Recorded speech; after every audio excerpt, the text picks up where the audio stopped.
Hey guys, it is Alex Angel and Happy New Year. I am here with your first half of January 2020. No more 2000 nothing. It's now 20 something. Anyway, for this month, we're going to shake it up. I don't like doing the same thing over and over. So I will be reading with my Gilded Tarot. I bought some new cards, which I really love, which are the Deviant Moon Tarot.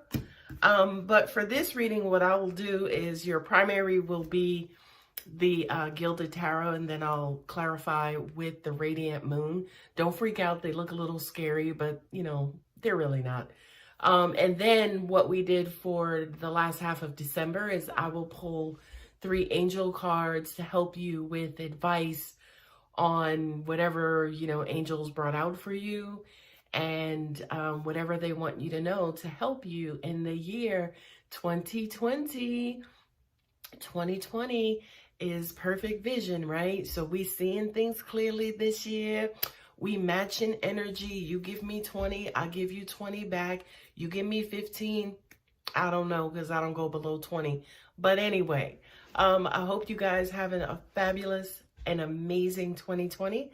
So let's get started. Hey Virgo, this is Alex Angel, and I am here with your first half of January 2020 Angel and Tarot card reading. Okay, I've shuffled, I've meditated, I've laid your cards out. Also at the end, we will have the 3-card draw, just for angelic advice as a reminder. So let's get into your reading. As I was meditating on your energy, the first thing that came up for you, Virgo, was pay the piper. Okay, I also kind of feel like this is the time of year for Virgo specifically to kind of go through its God lessons, right? These are the time of year where God just kind of lays down the law and you can't do nothing else but comply. Okay, and the first 2 cards basically show exactly that. It is the King of Swords with the Emperor. Okay, this is some powerful, powerful, powerful energy. Okay, to me, the Emperor represents exactly that. He is the lawmaker. He is God. He is, you know, he is the controller. He controls everything. He controls the universe. He controls the wind. He controls why peanuts grow and how peanuts grow. He just controls all of that. And then your King of Swords is like that, you know, like this is God's assistant, if you will, right? The King of Swords is an authoritative king. He also lays down the law. He's going to tell you how it is. And to an extent, he don't even give a shit what you think about what he says. It's almost like he will lay down the law and you have no choice but to comply. Angels just said to me, this is how a lot of you guys feel. You feel like you're in a pigeonhole, right? It's almost like, okay, it's not even a matter of feeling stuck, right? Because to me, feeling stuck is like, okay, what do I need to do? I kind of don't want to do anything, but I know I need to do something. That's what stuck is. A pigeonhole is, I can't do anything. I can't move. I want to move, but I can't move. And I know I'm not even supposed to be moving. It's not my time to move. So I'm just going to wait for a sign or a symbol or something to let me know when it's time for me to move on. So I do kind of feel, specifically, angels just said to me, a lot of your stuff is being locked up, right? This, in all honesty, could just be karma, right? Because karma is just one of those things, too, that comes in. You ain't got no control over, but it comes back in and you're in a karmic lesson and you're just like, look, I'm just going to wait it out. Okay? What I'm also getting to, I just kind of feel like there's this tremendous amount of force that you guys are actually dealing with right now and you have no choice but to deal with it. It's almost like if you're the type of person who puts your head in the sand and you don't necessarily confront issues head on, boo-boo. This is like the head, the tail, the stomach, the back, the gut, everything saying, hey, you got to confront this and you have to deal with this. What I'm also getting to is I kind of feel like, to an extent, this has to do with who you are, because, you know, God is inside of all of us. You know, you could dispute it as much as you want to, but God is inside of all of us. So I kind of feel like, to an extent too, this is God universe saying to you, look, are you representing me as being a part of you? Are you doing the right things, Virgo? Are you making sound and reasonable and rational decisions, or are you making, this is definitely an angelic term, but angels just saying, or are you making a seedy pants type of decision, which is basically flying by the seat of your pants? Okay. So I kind of feel like, again, there is an energy or a force that is in your life right now, taking control and making decisions for you. Okay. The next two cards is Six of Pentacles and then also the Moon. This to me is also a representation of that as well, because I do kind of feel like there are some of you who are kind of in this, you know, you're kind of in your feelings, or in, why don't I ever get ahead? You know, why are things always happening to me? It's like I take 4 steps forward and 19 fucking steps back, and I'm tired of it, right? So a lot of you, you know, are waiting, say, for instance, for your payday. But I do kind of feel like emotions right now are coupled with your money decisions. Like, you guys are being very emotional about money. Not only that, but I do kind of feel like whatever your financial status is, or whatever your financial standing is right now, it's almost like things are popping out of the woodworks. It's like bill after bill, or fee after fee, or things just popping up out of no place that has you feeling some type of way for real. Because it's like, wait a minute, I'm a good person. I'm doing the right thing. I'm trying to take care of my finances. I'm trying to take care of my family. But what I'm also hearing is that nothing could pop out of anywhere if you had taken care of it, right? So that statement could not be really true, because I do kind of feel like that Moon card is shining, you know, some of that emotional light on certain areas of your finances that you are grappling with right now, right? Like, I just kind of feel like, again, some of you guys are being kicked right in the teeth when it comes to your financial situation. Now, by the way, your financial situation could be great, right? Like, you know, you got money in the bank, everything's paid, my bills are paid up, but I kind of feel like there's a lot more money going out than there is money coming in. That's the perfect way that I could put it. And then I feel like for some of you who are on the negative or the detrimental side of this, you are feeling some kind of way, because it's like, damn, why do I keep getting in this situation? And not only that, but to answer that question, you have God and, you know, the King of Swords on your shoulder saying, well, it's you. You didn't do this and you don't do this. And, you know, so it's almost like you're going through the lesson and God is there like in your ear, or, you know, like your tutor, and saying, you know, no, that's not the right answer. Do it. Look at that again. Carry the one, damn it. Carry the one. Anyway, moving on. 4 of Wands with the Wheel of Fortune. Okay. We all go through it, right? The Wheel of Fortune is sometimes you're down, then sometimes you're up. Sometimes things are good, and then sometimes things are bad. The sun will come out again. The sun will shine again. For a lot of you, I kind of feel like this financial reward, I think I mentioned in another video around tax time. So I do kind of feel like for a lot of you, you actually will level out financially around tax time. However, you have to change what's in you. You have to change the mechanics of what's spending the money, or else you just continue to go through this lesson over and over again, right? So for those of you, say, for instance, who are looking for some sort of financial relief, I'm happy to say, and I'm here to say that that financial relief is coming up relatively soon. What I also need to mention too is this card especially, because it doesn't represent enlightenment. Enlightenment didn't come from me. I was going to say marriage, but enlightenment just kind of came out. I do kind of feel like this is a clean slate, the even keel, like, okay, achievement, accomplishment, job well done. You know, of course, this is a ceremony card. It represents like ceremonies like weddings and baby showers and graduations and things of that nature. It's almost like the ceremony of accomplishment. And then again, that coupled with the Wheel of Fortune is like, job well done, you will level out soon. You'll get your feather in your cap or your pat on the back or whatever it is that you use to symbolize accomplishment, okay? What I'm also hearing too, Virgo, is unfortunately for a lot of you, again, if you don't change the mechanics, that reward is always short-lived, right?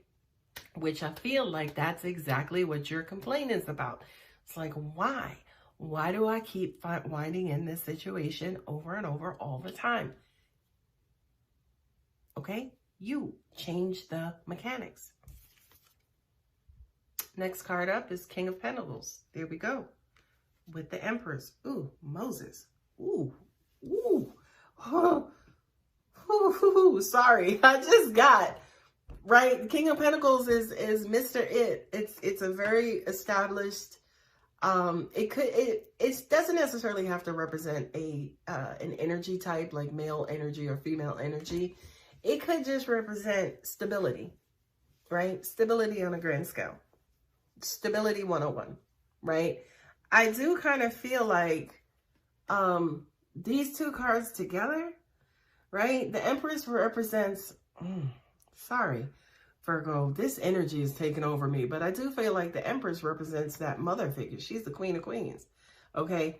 He may own the house or he may be the king of house, but boo-boo here is writing all the checks, okay? So I do kind of feel like for some of you, if this is a person, right? If a person is representing stability to you, I do kind of feel like there's a female in the picture, right? I do kind of feel like there is a force behind his stability. For some of you, you could be dating somebody who's living with his ex-wife, who's living at home with his mother, who's living with this female life force and this female giver of life type energy. And she is the real force behind everything. I do kind of feel like he's established, right? I very much feel like he's established, and, you know, he has, found success through his, you know, own way and, you know, by hard work and education and things of that nature. What I'm also getting to is this is also the female that his mate, right? He expects this out of a female as well. So if he is the stability, if he's the, you know, breadwinner, if he's this, then she has to be to an extent, the mother of the kids and the homemaker. Sorry, I don't mean to fall into gender specific roles. I don't necessarily mean that. I just mean that she has to be the softer energy. She has to be the giver of life. She has to be the nurturer. She has to be the lover, right? But also at the same time, she's very strong too. And she's also running her queendom as well. The other thing that I wanted to bring your attention to is the fact that, yes, we had Emperor, and then we also had the Empress come up. So for, you know, for some, this is your divine counterpart, where you have your divine masculine and your divine feminine, or your divine feminine and divine masculine, because again, gender is not specific to a particular, the gender or masculine versus feminine energy is not specific to a gender. So you could be a male with Empress energy, and you can be a female with Emperor energy, okay? Don't get caught up in the genders, or the energy for that matter, because again, they're fluid. They don't, like humans, just because you are female and female organs and this, that, or the other, doesn't mean that that's who you're going to identify with. Energy is the exact same way, okay? But they did come up, so I do kind of feel like this is definitely something that's very significant for those of you guys who are in a relationship. I do kind of feel like, oh, angels are saying, and that was so powerful about this energy too, because the queen don't play. I do feel like for some of you, you may be challenged in second guessing and wondering if this is who you are. You know, if this is your energy, if this is a direct fit, right? Not only that, but this could be his expectations again of who he wants, and you may not necessarily fit this bill. You may be faking the funk for some of you, okay? Trying to act like this is who you are, knowing damn well that your finances are in shambles, and this definitely is not who you're embodying. So to an extent, it's almost like this is a facade for some of you, not for all of you, right? For some of you, you're trying to pretend like you're this person, and he's looking at you like this person, but that ain't who you are. Okay, so looking at the last two cards in the spread are the Ace of Pentacles, offer, with also the Five of Wands, right? Angels are saying she feels like he's given his love and time and energy away to other people.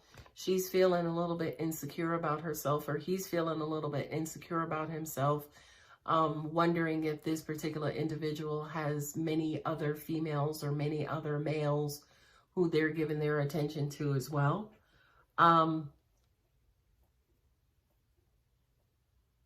They're also saying to me too, she's wondering what she has to give and what she's bringing to the table, because she knows that this is something very valuable, and she knows that he is valuable to her, but she has challenges recognizing the value in herself. Okay. And that's going to be a problem. I mean, this card is a beautiful card because it represents a new offer, new opportunity, new enthusiasm, new prosperity, like, you know, the very beginning of a beautiful path. But you mucking it up because you don't believe, right? And again, look at that card very closely. I know this is a weird deck. I'm sorry. I love it. It's weird, but look at that card. I mean, that Five of Wands, you are, having inner turmoil within yourself about who you are. Identity issues, identity crisis, which kind of going back to the beginning of the reading, which is why I understand why God and universe are there to kind of teach and discipline, because I do feel like to an extent, Virgo, it's about time. You know, you're working on your finances and, you know, working on the mechanics of the finances, right? But I think this also goes a little bit skin deeper in trying to figure out what value you hold for yourself. Okay. Not only that, but once you figure that out, you have to remember that you are of value to your mate in your relationships. Okay, the last two cards on the bottom is the Three of Hearts, Three of Cups. Hearts are cups to me. And then we also have the Four of Coins, right? You'll give your love away freely, but you'll hold on to your money for dear life. Wrong, give it all away. You're not taking it with you. I do feel like, though, that this is new opportunity. This is your light at the end of the tunnel. You will have reason to celebrate soon. And definitely, yes, it will be some sort of cash windfall. Again, we were talking about tax refunds in the United States soon. But again, you know, that's not the positive and greatest card in the deck, because he's clutching and holding on to those coins, which basically means possessiveness and control and being stingy and keeping it all to yourself. And as soon as you get it, you're holding on to it. If you know, like I know, that's not how this universe works. That ain't even how the economy works, by the way. We need money circulating into the economy so that, you know, one day this person can be up in this industry. People will start paying attention to that and contributing to that.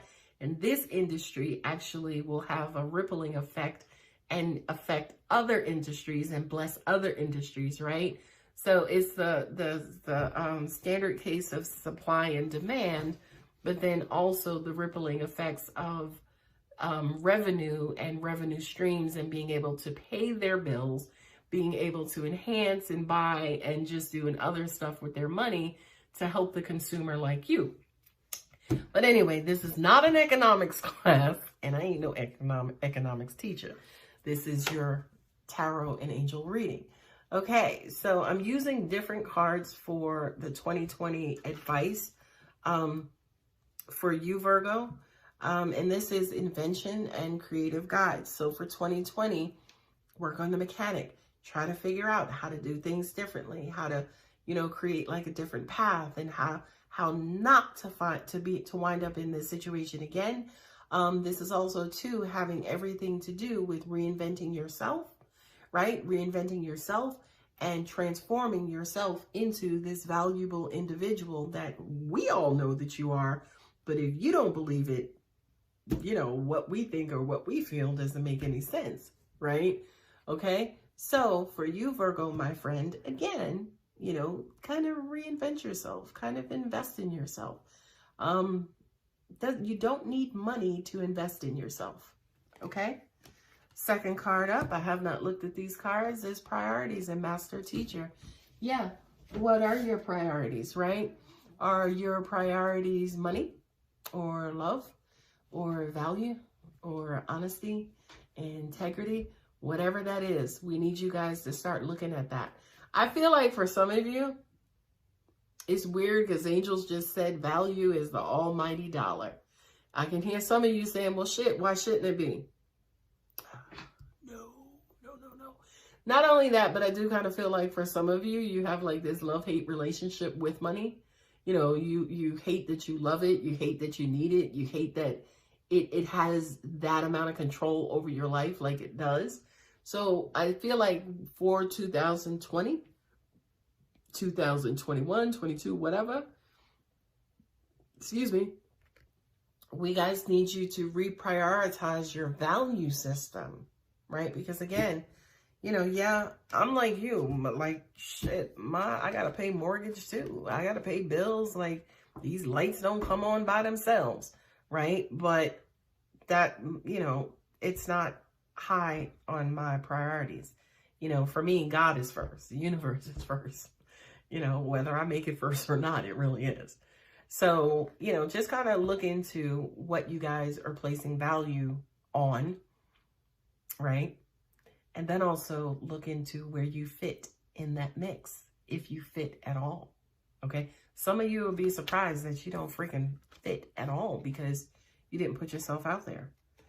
Partnerships and love, nature spirits, right? Partnership with yourself, with the universe, with God, with lovers. I can hear... Angels are also saying back to me too, yeah, now you're talking about priorities. Now you're talking about, like, you know, benefits and value and stuff like that. I do feel like definitely this is something that you guys put a lot of value on as well.